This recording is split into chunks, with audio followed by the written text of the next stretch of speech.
ito ay rated SPG. Striktong patnubay at gabay ng magulang ang kailangan. Maaaring may masiselang tema, lengguwahe, karahasan, sexual, horror o droga na hindi angkop sa mga bata.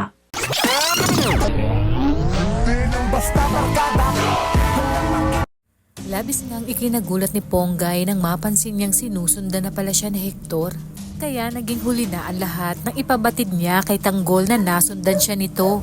Makalabas man sina Tanggol ay nasundan na nga sila ng mga kasamahang pulis ni Hector. Dito bantay sarado lahat ng pwedeng malusutan nila Tanggol upang hindi na sila makatakas pa.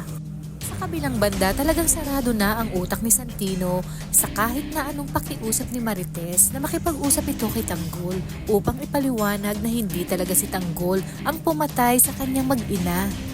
Habang si Miguelito at mga gerero ay lumiliit na ang mundong kanilang ginagalawan dahil sa mas dumaraming mga promoprotesta tungkol sa kanilang lantarang katiwalian kung saan sunod-sunod ang nangyayaring pagpatay sa kung sino man ang maglantad patungkol sa kanilang baho. Dagdagan pa nito nang salubungin siya ng kanilang abogado at sabihin na tagilid sila dahil malakas ang ebidensya ng kampo ni Tanggol sa nangyayaring recount. Ibig sabihin nito ay tuluyan siyang mapapatalsik at makukulong pa sa oras na lumabas na si Tanggol ang nanalo at totoo ang nangyaring dayaan. Kaya naman sinabi ni Roberto na hindi sila bababa sa pwesto at magkamatayan na kung magkakamatayan.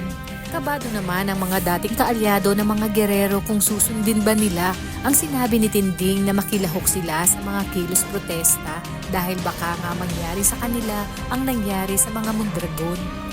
Oras umanong makita sila ng mga gerero ay tiyak pagbabantaan ang kanilang mga buhay.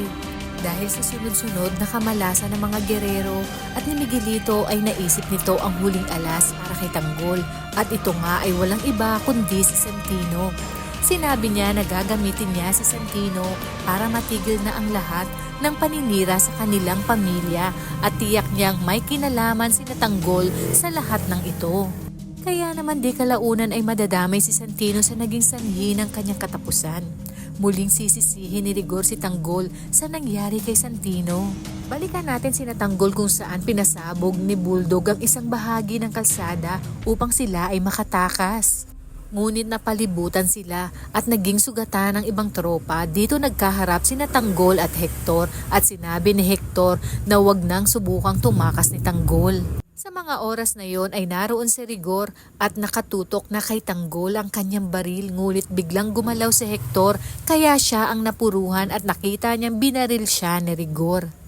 Agad namang rumesbak si Tanggol, iniligtas si Hector. Napigilan ni Tanggol ang bombang pasasabugin ni Rigor kaya sinabi niya kay Hector na maniwala lang ito sa kanya at sa oras na mabawi na niya ang pagka-mayor, siya mismo ang magpo-promote dito sa pagiging hepe. Kaya dito napaisip si Hector na may punto nga itong si Tanggol. Kaya naman kapamilya, kung bago ka pa lang sa aking channel ay mag-subscribe ka na at i-click mo na rin ang bell icon para updated ka. Maraming salamat sa inyong panonood. Hanggang sa muli!